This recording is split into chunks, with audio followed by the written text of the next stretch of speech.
Amigas e amigos, neste mega escândalo envolvendo o clã Bolsonaro, mais do que nunca vale aquela máxima de que é preciso ver as coisas que estão por trás das coisas.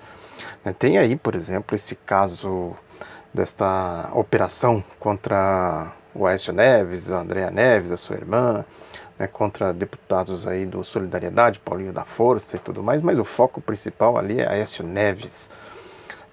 Computando tudo isso, a gente tem que ir tirando o que é a aparência para chegar na essência, ver as coisas que estão por trás das coisas.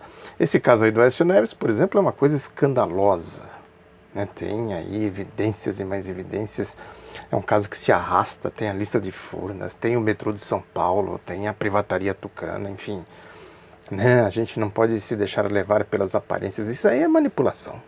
É aquela velha história, não vão levantar o tapete, não vão pegar o fio da meada, não vão pegar o caixa 2, não vão rastrear nada. Aí tem politicagem, tão somente. Assim como acontece no caso do clã Bolsonaro. É importante resgatar um pouco a história, eu tenho comentado isso aqui, sempre tenho acompanhado esses casos, tenho acompanhado a Operação Lava Jato. O Bolsonaro cria do espectro da Operação Lava Jato, assim como Aécio Neves, enfim, esse mundo aí, esse clube privado, está tudo dentro desta lógica, é uma engrenagem, é uma máquina. Tem um filme que fizeram aí, não é isso? Tem um nome aí, alguma coisa assim, uma ocasião eu até falei, acho que é A Máquina que chama, não me lembro o nome agora, até brinquei, precisa fazer um filme semelhante, A Engrenagem. Montaram a engrenagem.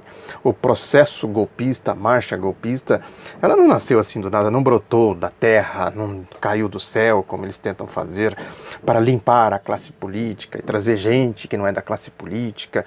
Essa retórica foi usada reiteradamente aí durante a marcha golpista. Ou seja, isso é a aparência. A essência é o que nós estamos vendo. A essência são as contas no exterior do José Serra, do Eduardo Cunha, esse esquema de operação Banestado, evasão de divisas, as contas CC5, etc, etc. E tudo isso compõe o enredo do que é a direita. E o Bolsonaro, por ter telhado de vidro, claro, eu sempre disse aqui, quer dizer, se a Operação Lava Jato fosse investigar minimamente o Jair Bolsonaro, tudo isso que eles acusam, que eles chamam aí do petrolão, essas coisas todas, a Operação Lava Jato, essas questões, tudo isso aí, essas aparências, essas manipulações políticas e ideológicas, tudo isso viraria café pequeno. Eles poderiam perfeitamente bem ter rastreado muitas coisas, a começar pela lista de Furnas. E deixaram, claro, é o caso do Eduardo Cunha. Deixaram ele girar a ignição do processo golpista, do impeachment fraudulento da presidenta Dilma Rousseff, para depois prender e tal. As maquiagens, que a coisa ficou gritante, muito desavergonhada. Agora, prenderam e daí? E as contas do Eduardo Cunha? A mulher, a esposa do Eduardo Cunha, a Cláudia Cruz, que foi absolvida pelo Sérgio Moro e tudo mais. Quer dizer, qual é a consequência? A indústria da delação premiada, qual é a consequência que se tirou disso? Que investigação foi feita? Que conclusão que se tirou disso? Deixaram. Agora é isso, O Bolsonaro tem telhado de vidro, não é de agora. Isso aí que apareceu também não é novidade. A questão é que existem coisas concretas. São com coisas reais, não são ilações, deduções, delações, como é o caso aí dessas indecências, essa infâmia, sobretudo, envolvendo o ex-presidente Luiz Inácio Lula da Silva. Agora, a mídia sempre deu a direita, a mídia é uma espécie de um centro político de todo o processo aí, das tramas da direita e tudo mais, as tramas políticas da direita. Quer entender o que é a política da direita, vai ver a mídia. Os editoriais, sobretudo, a partir dos editoriais, se espalham as opiniões nas rodinhas aí das redes de rádio, de televisão. Eu sempre digo isso aqui. Que é um partido político operante. A mídia, o Grupo Globo, sobretudo, criou a Operação Lava Jato. Ela é velha história, O delegado Márcio Anselmo disse que sumiu, desapareceu. estava andando, tropeçou no carro do Paulo Roberto Costa e chamaram o Sérgio Moro, assim, a Globo estava passando por ali por acaso e tal. Aí começou a falar que tinha um posto de gasolina em Brasília, não sei o quê, enfim. A novela, criaram uma novela em torno disso. Aí, quer dizer, é aquela história, quem é que vai assumir, né, a condução do processo golpista? Alckmin. Tentaram, não deu certo. Marina Silva? Quem? Raimundo Nonato? Ficou o dilema para eles, quer dizer, aí chegou isso aí, né? Quer dizer, não tem tu, vai tu mesmo, como diz o povo.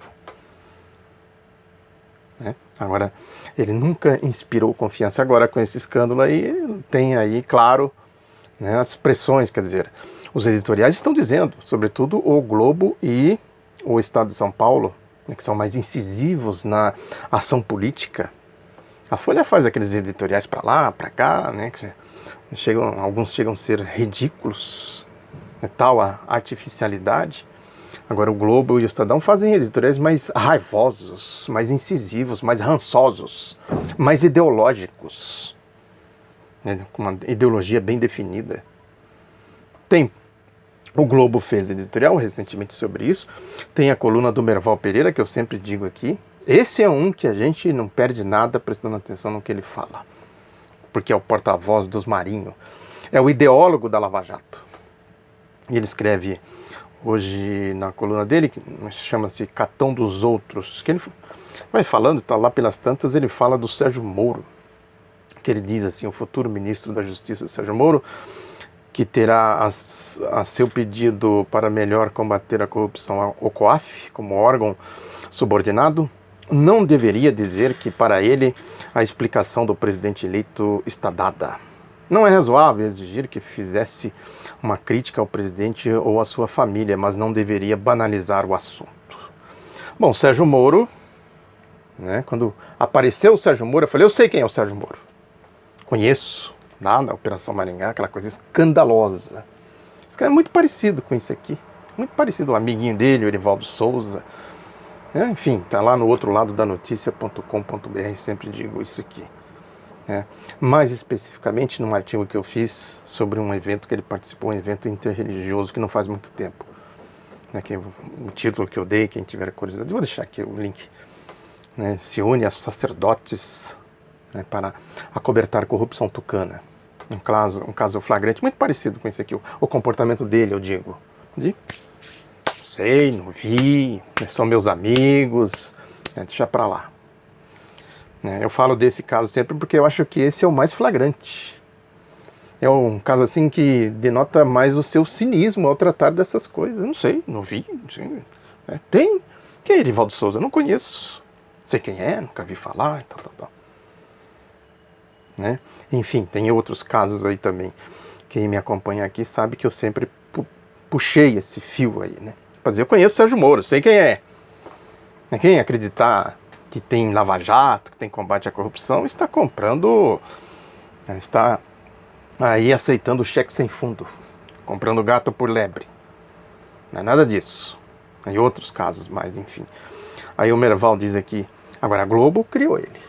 E como é que surge um juiz de primeira instância com essa projeção toda? Costa larga, para fazer tudo o que ele fez. Chegar a essa infâmia, a indecência que foi a prisão do ex-presidente Lula. Merval diz aqui, se tratar assim todos os indícios de lavagem de dinheiro que aparecerem na sua frente, terá mudado de atitude diante dessas irregularidades. Logo ele, um juiz rigoroso com os mínimos indícios e que tem demonstrado que eles, quase sempre levam a descobertas de esquemas de corrupção graves. Bolsonaro se elegeu, entre outras coisas, por apresentar-se como um combatente contra a corrupção. O convite a Moro para integrar seu ministério teve o sentido de reafirmar simbolicamente essa luta e por isso foi aprovado pela opinião pública. Aí ele conclui dizendo o seguinte, não se pode ser catão com os outros sem ser catão consigo mesmo. Bom, isso aqui é claramente mentira do Merval, Basta um mínimo. Um jornalista, eu não tenho recurso nenhum, faço aqui as minhas publicações, não pago e não recebo um centavo para fazer. Faço por militância da ética, da defesa do país, da democracia, essas coisas todas, enfim. Né? Faço por dever. Né? Também não estou aqui fazendo nenhuma vanglória disso. É uma questão simples de opção de vida. Né? E eu sempre fiz questão de esclarecer essas coisas, porque fica esse mundão de desinformação. Né? Um mínimo de informação é necessária. É necessário para a gente ter um mínimo de entendimento das coisas. Agora, Berval Pereira, claramente, aqui está a serviço do patrão, fazendo aí as manipulações todas. Porque é isso, a coisa vai ganhando dimensões que pode fugir do controle deles. Antes de fugir do controle deles, eles procuram pegar as rédeas das coisas. Não, deixa que a gente investiga. Nada de outros aí, povo. Nada de chegar no povo. Deixa que a gente toma conta aqui, como fizeram, de certa forma, com o Collor de Mello, com o Fernando Collor de Mello. Né? Desde essa tradição na mídia brasileira, o Correio Brasiliense, o primeiro jornal lá de 1800, não sei quanto. O Hipólito da Costa, que foi o criador do Correio Brasiliense, que ele dizia: nada mais revoltante do que o povo fazer a revolução, deixa que a gente faça. A história da revolução aqui, a Revolução Francesa, a independência americana, essas coisas todas, né? Deixa que a gente moderniza, entre aspas, o país. O povo não deixa o povo entrar em cena. É a repetição de tudo isso aqui. Aí ele vai, no começo da coluna, ele vai dizendo, o Berval Pereira, faz as contas aí do dinheiro do Jair Bolsonaro, né, do esquema do Jair Bolsonaro, do filho Flávio Bolsonaro e tal, né, esse aí que é o tal do motorista, né, ele diz aqui que a explicação do presidente para vários depósitos num total de R$24 mil para a futura primeira-dama Michele é plausível.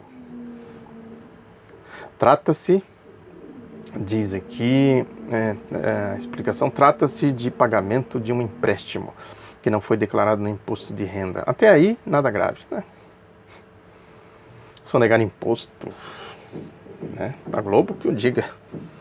Enfim, aí prossegue aqui: é normal ajudar funcionários em dificuldade e receber pagamentos parcelados, tudo de maneira informal.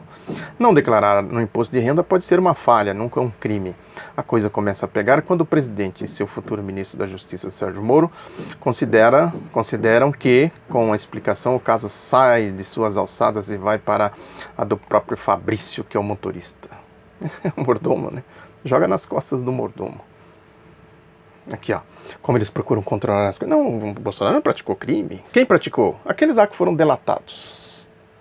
Os petistas. Petistas.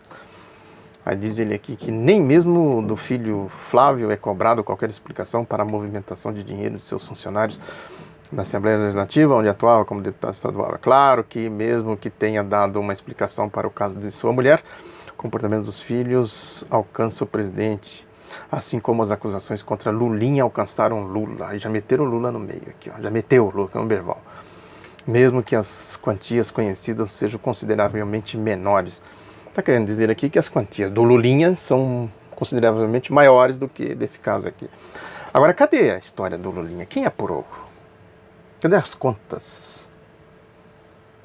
Cadê as movimentações bancárias? Cadê o COAF? O Lulinha movimentou quantidades consideravelmente superiores e o COAF não pegou? Ninguém pegou, a Receita não pegou, ninguém pegou, só os delatores é que sabem disso. Prossegue ainda: a boca pequena, sabe-se que quem tenha sido investigado e comprovado ainda que a boca pequena, sabe-se, sem que tenha sido investigado e comprovado ainda, que parlamentares, de maneira geral, com raras exceções, em todos os níveis de representação, costumam até hoje cobrar um pedágio de seus funcionários. Como os salários, nesses casos, são muito acima do mercado de trabalho e tal, os funcionários não se incomodam em dar uma parcela para quem os contrata. Mais uma justificativa, né? Isso é uma irregularidade, né, que todo mundo faz, mitigando a coisa, né? Aí chega no Onyx Lorenzoni, que deu essa desculpa e tal. Aí ele diz, o Berval: nesse caso, a suspeita de que o motorista Fabrício sirva de laranja para a família Bolsonaro, recebendo em sua conta a porcentagem de cada um dos funcionários de Flávio, né? este deveria ser um caso simples de ser desmentido. É crime, né? É caixa 2, crime eleitoral, se for isso aqui que ele está dizendo. É que eles acusam todos, a Lava Jato, caixa 2, etc. Aí diz o meu irmão, até agora, passados vários dias da denúncia, o motorista não apareceu para dar a explicação e tal, né? É preciso definir se aconteceu o esquema e, em caso positivo, por quantos anos a família Bolsonaro se utilizou dele, que até agora não foi desmentido por provas consistentes.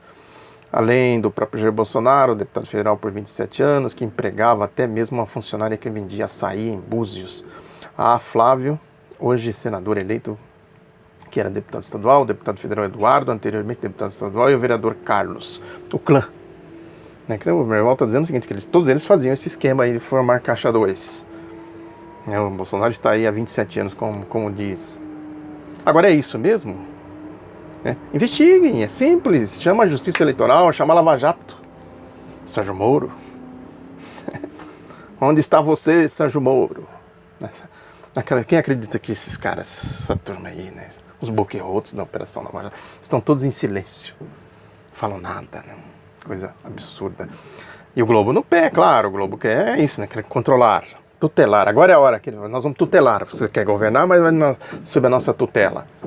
O Bolsonaro andava coiceando aí o Grupo Globo, a TV Globo, sobretudo os bolsonaristas, os cachorros loucos e tal. Agora o que o Globo faz? Vamos pegar a rédea aqui e controlar vocês. Ou vocês entram aqui no esquema, ou a gente faz igual fizemos. Entraram na campanha do povo. Quem derrubou o Collor foi a campanha do povo, mas eles entraram de maneira oportunista ali. Das diretas já foi a mesma coisa, da anistia. A Globo ficou fora da anistia, das diretas já entrou no final e tal, enfim, outra história. Mas o Globo põe a manchetona assim, exclusivo. Ex-assessor de Flávio Bolsonaro, que girou 1.200.000, vive em casa simples na Taquara, um bairro lá do Rio de Janeiro. Assessores citados pelo COAF evitam aparecer e já preparam defesa. O Estadão faz um editorial do mesmo porte, né, que diz que é preocupante a confusão feita por ele, pelo Jair Bolsonaro. A governabilidade exige clareza de informações e não comporta explicações pela metade e tal.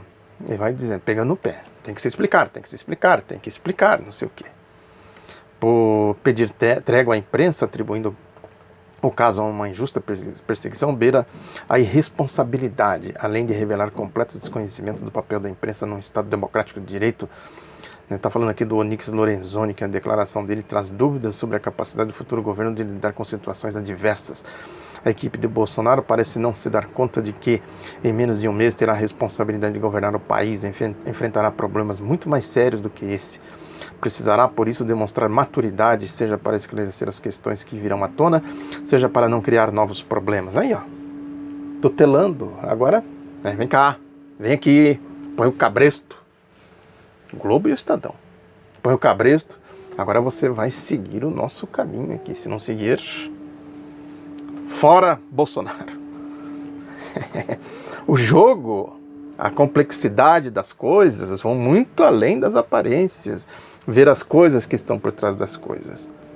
Fica aí, a retórica deles é o seguinte, né? Que é para o PT. PT não voltar ao poder. PT. A culpa é do PT, joga a culpa no PT. O Onyx Lorenzoni foi tão desastrado que falou, parecia um tresloucado, né? Parecia um embriagado. Cadê o caixa 2? Cadê o caixa, o COAF? Cadê o caixa do mensalão, do petrolão? O COAF não descobriu? Sim, cadê? Quanto você ganha? Perguntando pro repórter. Parece que estava transtornado e tal, né? É isso que o Estadão está dizendo, tem que ter responsabilidade, não sei o quê. Entra aqui no esquema nosso aqui, que a gente salva vocês. Eu, como diz a Bíblia, eu sou o caminho e a verdade, ninguém vai ao Pai senão por mim, tem que passar pela mídia. Tudo indica que a coisa vai por aí, num primeiro momento vai por aí. As rédeas, o cabresto da mídia, eu jogo isso no esquecimento, cria outro. O filme Twister, que eu falei aqui recentemente, né, os furacões, cria outro furacão, e aí um suplanta o outro. No Fernando Henrique foi assim. É um escândalo aqui, um escândalo ali, passa um por cima do outro, joga um para debaixo do tapete para... preciso, né, esquecer os velhos problemas para que os novos surjam. O mundo deles é isso aí, eles vivem assim, não tem outro mundo. Só se mudar de regime, mudar de governo, um governo democrático, progressista, é trazer o espírito de Getúlio Vargas, de Juscelino, de João Goulart, dos abolicionistas, dos republicanos, dos revolucionários de 30, dos constituintes de 46 e de 88. Aí muda. Aí com essa turma aí, isso aí é enfiar o país no atoleiro, né? Para tirar o país do atoleiro vai precisar de muita força, muita determinação. Não é isso aí que vai tirar. Com certeza não é. Tem também aí a Folha da... E fica com essa retórica anti-esquerda, né? Os editoriais aí, né? O lulopetismo, coisa rançosa, coisa atrasada. É do atraso, agora tudo é modernidade, é o neoliberalismo. Dizia-se a mesma coisa dos abolicionistas. Leiam Joaquim Nabuco. Leiam Rui Barbosa, os republicanos, os abolicionistas. Enfim, leia aqui, ó, Pedro Pomar, Maurício Grabois, leiam Aurélio Pérez. Vocês vão ver o que é. A repetição de tudo isso é a mesma coisa, o mesmo discurso lá do Joaquim Nabuco, eles diziam a mesma coisa que estão dizendo agora. Na abolição, na luta pela abolição. Rui Barbosa, os republicanos, Oliveira Viana, então, Roberto Salles, enfim. Eu sempre falo dessa gente aí. Aqui, esses valorosos ícones da nossa história. A Folha dá uma notinha, por exemplo, falando da Raquel Dodge, que ela diz aqui que a corrupção não parou, muda de forma. Bidu. É uma gente deslocada, né? Fala umas coisas assim, a gente fica... Como é que pode, né, a pessoa elaborar uma coisa tão, né, complexa como essa aqui, Raquel Dodge. Merecia uma estátua. E aí a questão é que ela fala que os acordos de colaboração firmados na Lava Jato, no Supremo Tribunal Federal, já levaram à devolução de 848,3 milhões em multas. Desse total, 684 milhões,7 são multas e 280 milhões, não sei o quê. A questão é que o Estadão trata do mesmo assunto, constatou, então eles falaram que ia pagar, mas não pagaram, deixa pra lá. 848,3 milhões. Só o caso aí do COAF, 1 milhão e 200. Supera isso aqui. Toda a história da Lava Jato. Eles vão lá fazer cerimônia, levaram o Pedro Parente, presidente da Petrobras, vão devolver aqui. Essa gente que faz delação, eles têm... Pega lá... Ó, o que precisa fazer delação? Precisa delatar o Lula e o seu entorno. O que mais? Precisa pagar uma multa aí. Eu tenho aqui bens e tal. Sim, mas esses bens são resultados da corrupção, do Caixa 2? São ou não são? Alguém investigou? Não, esse aqui é meu. Acumulei aí, minha família, não sei mais o que, tal. Mas eu dou para vocês, estão aí. E assumo. O que é? Para delatar? E depois usufruir as benesses da prisão domiciliar, com riquezas, com possíveis roubos, né, de desvio de Caixa 2, de evasão de divisas, lavagem de dinheiro. É o mundo deles. Olha o mundo, como gira o mundo deles. Aí o Estadão faz a matéria dizendo que os delatores da Lava Jato, a matéria da Raquel Dodge está na Folha. No Estadão diz que os delatores da Lava Jato, que tiveram acordos homologados pelo Supremo e tal, atrasaram o pagamento de 1/3 do valor das multas. Ou seja, além de fazer tudo isso, eles não vão pagar não. Deixa atrasar aí, né? Então entra na justiça. Entra na justiça e cobra. É assim que funciona. Isso vai ganhando formatação política. Outra demonstração aqui de tentativa de pôr cabresto é um outro editorial do Estadão que fala dessa cúpula conservadora que eles fizeram em Foz do Iguaçu. Diz que 2.000 pessoas se inscreveram, compareceram apenas 600. Com aquelas desculpas todas, comentei aqui no vídeo passado isso. Mas aí o Estadão pega no pé. Aí começa a falar do Foro de São Paulo. Ele diz que se a cúpula conservadora das Américas pretende ser antítese do Foro de São Paulo, é possível afirmar que sua ambição é bastante limitada. O Foro de São Paulo não precisa de contraponto. Não passa de uma associação anacrônica e inexpressiva que se presta tão somente a borrifar ranço ideológico do que é. Isso aqui é coisa de cachorros loucos, né? Esse é o demiurgo do jornalismo de esgoto, José Neumann e Pinto, que é ranço ideológico do que há de pior no pensamento da esquerda da América Latina. Contrapor-se a uma entidade desse tipo é dar valor a quem não tem a menor importância do ponto de vista prático. Isso aí, né? São Martins, né? o Bolívar, os lutadores aqui pela independência da América Latina, Getúlio Vargas, enfim, essa trajetória aqui. Isso aqui, ó, Joaquim Nabuco, quem ler Joaquim Nabuco vai ver isso aqui, ó, esse discurso aqui, rançoso, isso aqui é ranço escravista, né? É a retórica, é o jogo de retórica, né? Esquece a esquerda, né? Vamos ficar aqui entre nós, o negócio aqui é entre a gente. Esses rançosos aí querem trazer Getúlio Vargas de volta, querem trazer a Revolução de 30 de volta, querem trazer a abolição de volta, a proclamação da República de volta, a independência de volta. Que independência? Não tem nada de independência aqui, o nosso jogo aqui é outro, né? Aí prossegue dizendo ainda que dividido em blocos, aí pega no pé, é medíocre, falando aqui dos documentos, né, do documento que eles tiraram. Dividido em blocos, como a cultura, política, economia, segurança, né, o documento cai no lugar comum, né, no lugar comum que deveria combater, fala de fortalecer a cultura, o equilíbrio, a independência dos poderes e tal, retórica, propaganda ideológica, e diz, finalizando, nada disso foi devidamente detalhado. Ele não detalhou o quê? Falei aqui, o Foro de São Paulo é uma união de esquerda, de pensamento de esquerda, né, que se desdobra em união de bloco econômico, para inserir o progresso da América Latina nesse período se deveu a quê? Senão a sua unidade, as suas políticas desenvolvimentistas, a sua soberania. Agora, manipulação é que não falta. A Folha também dá uma matéria dizendo que empresários lançam agenda pró-Bolsonaro para gerar empregos. Esse Flávio Rocha, aí, que é da Riachuelo, junta com o tal de João Apolinário, da Polishop, Edgar Corona, da Academia de Ginástica Biorritmo, Smart Fit, enfim, uma turma toda aí. Esses empresários bolsonaristas, Gabriel Kanner, né, que neste ano foi candidato a deputado federal pelo PRB, o tio do Flávio Rocha, né, do cara lá da Riachuelo e tal. Aí diz aqui que eles querem começar 2009 impulsionando a geração de vagas de trabalho. É uma retórica, né, idiota, de imbecil, de bolsonarista, típico, né, de cachorros loucos. Alguns meses estão próximos do Bolsonaro, mas a campanha não tem nenhuma ligação com o governo federal. Isso foi uma iniciativa própria do Brasil 2000, Brasil 200, que é o grupo desse Flávio Rocha, da Riachuelo, né, que essa turma, né, se junta aí em grupos e tal, a gente sabe, barra pesada e tal.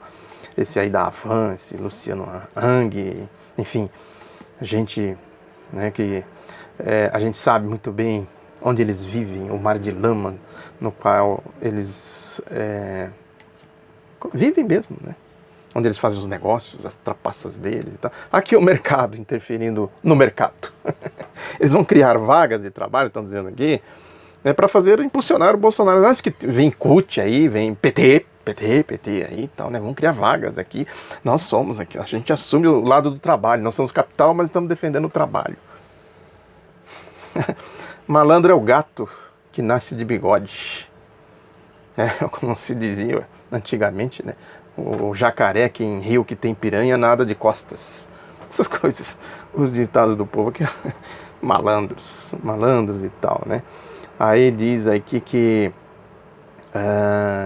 em seu site, a matéria da Folha dizendo, o Brasil 200 se define como um grupo que resolveu tomar o lado do Brasil e não se omitir da construção de uma agenda política que põe a nação em primeiro lugar.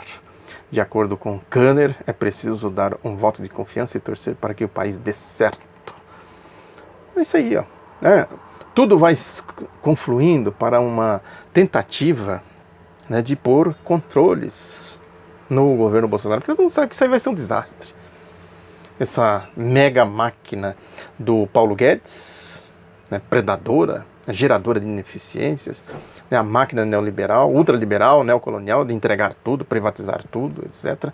Isso vai gerar tensões, crise política, e eles vão tomando a rédea das coisas. O Bolsonaro tem condição de administrar isso?